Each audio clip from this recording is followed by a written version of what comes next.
Aujourd'hui proche faubourg de l'immense mégalopole tentaculaire du Caire, le plateau de Gizeh était, au temps de l'ancien empire égyptien, un endroit sereinement béni des dieux. Ce lieu majestueux devint le cœur spirituel et funéraire de la royauté égyptienne, où les pharaons choisissaient de reposer pour l'éternité.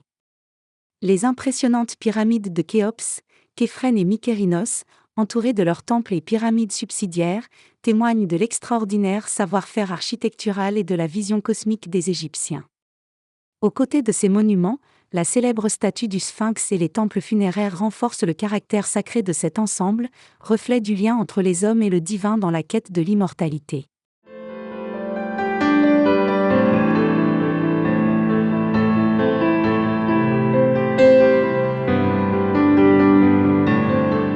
Parmi les 3 grandes pyramides de Gizeh, celle de Khéops est la plus imposante, mesurant initialement 146 mètres de hauteur avec une base de 230 mètres de côté. Édifiée il y a plus de 4300 ans, elle demeure un symbole de l'ingénierie et de l'architecture de l'ancien empire égyptien. Sa structure était originellement recouverte de calcaire poli, brillant sous le soleil.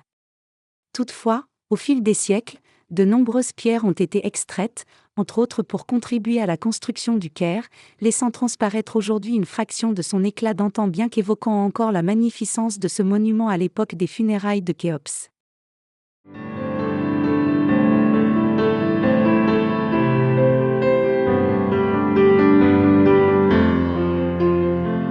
L'intérieur de la pyramide de Khéops, un chef-d'œuvre de l'ingénierie ancienne, est un labyrinthe de passages étroits menant à la grande chambre funéraire, située au cœur de la pyramide.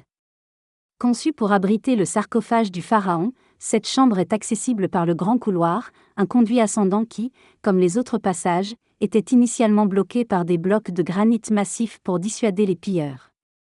Ces mesures de sécurité incluaient également des couloirs aveugles et des fausses chambres destinées à tromper ou décourager les intrus. Khéops, considéré comme le seul occupant royal de cette gigantesque structure, repose dans une solitude imposante, entouré de ses impressionnantes défenses architecturales. Bien que destinée à un seul souverain, la grandeur de la pyramide témoigne de la magnificence et de la détermination d'un règne qui aspirait à l'immortalité.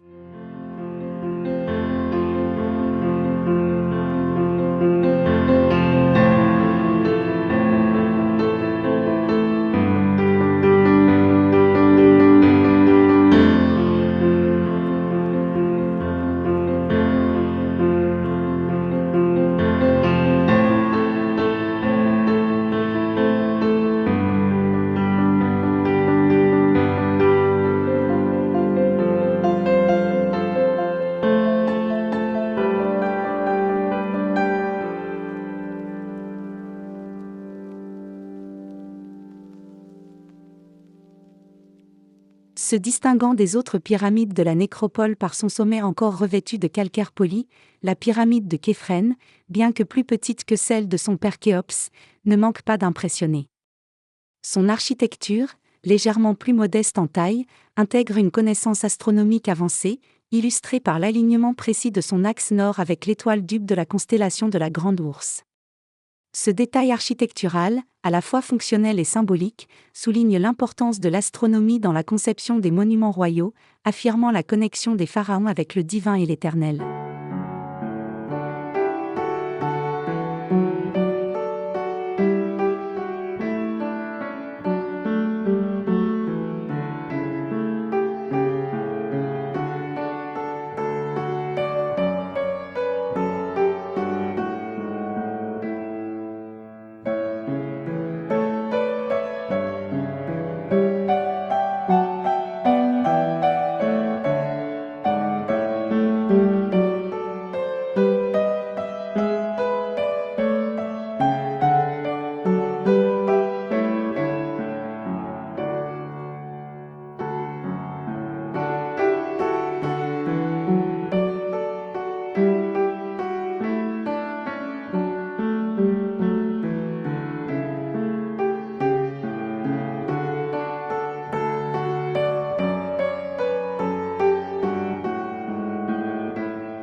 La pyramide de Mykérinos, la plus petite des 3 grandes pyramides de Gizeh, a été érigée par le 5e roi de la 4e dynastie, Menkaure, succédant à Khéphren et descendant de Khéops.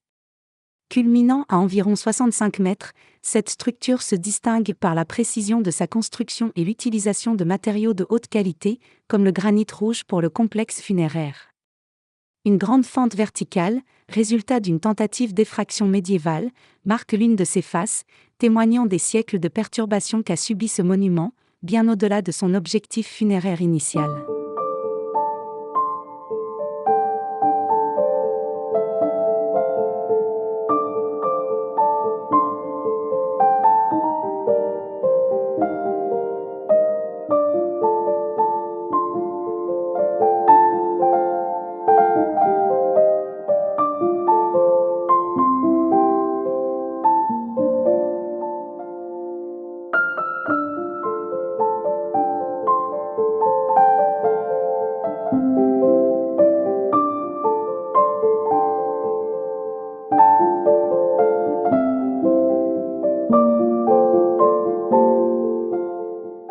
À l'ombre de 2 des grandes pyramides de Gizeh, celles de Khéops et de Mykérinos, des petites pyramides se tiennent comme témoins silencieux des coutumes funéraires de l'Égypte ancienne. Près de celle de Mykérinos, 3 de ces pyramides ont été découvertes. Ces structures plus petites étaient destinées aux sépultures des épouses royales et des membres féminins de la famille pharaonique. Curieusement, la pyramide de Khéphren ne comporte pas de telles structures à son pied, marquant une exception notable qui soulève des questions sur les variations des pratiques funéraires de l'époque. Ces pyramides, bien que modestes en taille par rapport à celles des pharaons, sont construites avec un soin tout aussi méticuleux, reflétant l'importance de ces femmes dans la structure sociale et spirituelle de l'époque. L'inhumation de ces femmes royales près des sépultures de leurs époux illustre la croyance égyptienne dans l'au-delà commun et le soutien familial continu, même après la mort.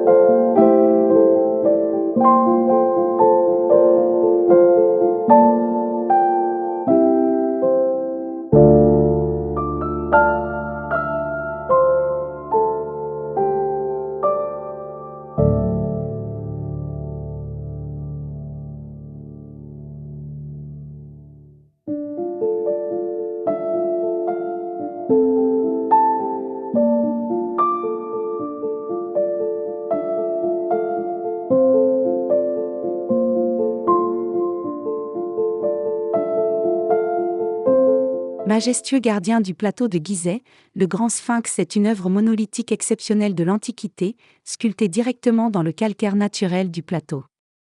Mesurant 20 mètres de haut et 73 mètres de long, il associe un corps de lion à une tête humaine, incarnant probablement le pharaon Khéphren. Depuis plus de 4500 ans, il veille sur les pyramides, symbolisant la puissance divine et la sagesse royale. Parmi les mystères qui l'entourent, l'absence de son nez intrigue particulièrement.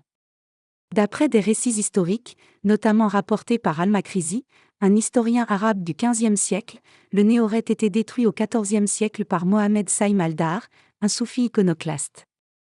Ce dernier aurait perçu le sphinx comme une idole païenne et, selon les chroniques, aurait cherché à rompre le lien spirituel entre les paysans locaux et le monument, qu'il vénérait dans l'espoir de récoltes abondantes.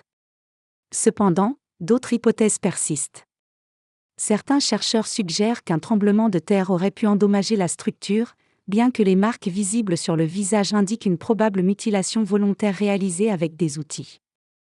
Ces incertitudes contribuent à alimenter les légendes entourant ce monument unique. Témoin silencieux des civilisations, le sphinx a traversé les siècles, survivant aux ravages de l'érosion et des actes humains. Monument intemporel et énigmatique, il demeure une source inépuisable de fascination, conjuguant prouesse architecturale, histoire et mystère.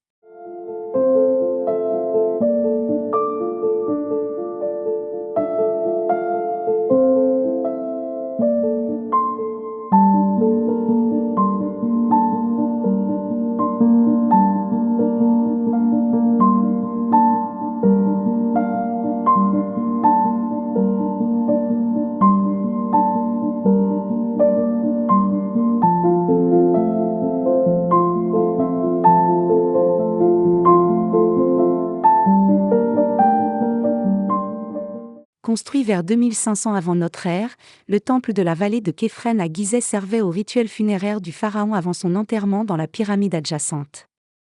Réalisé en calcaire et granit, ce temple est l'un des plus anciens édifices religieux encore debout au monde. Sa conservation remarquable témoigne des avancées architecturales de l'Égypte ancienne et de la durabilité de ses matériaux.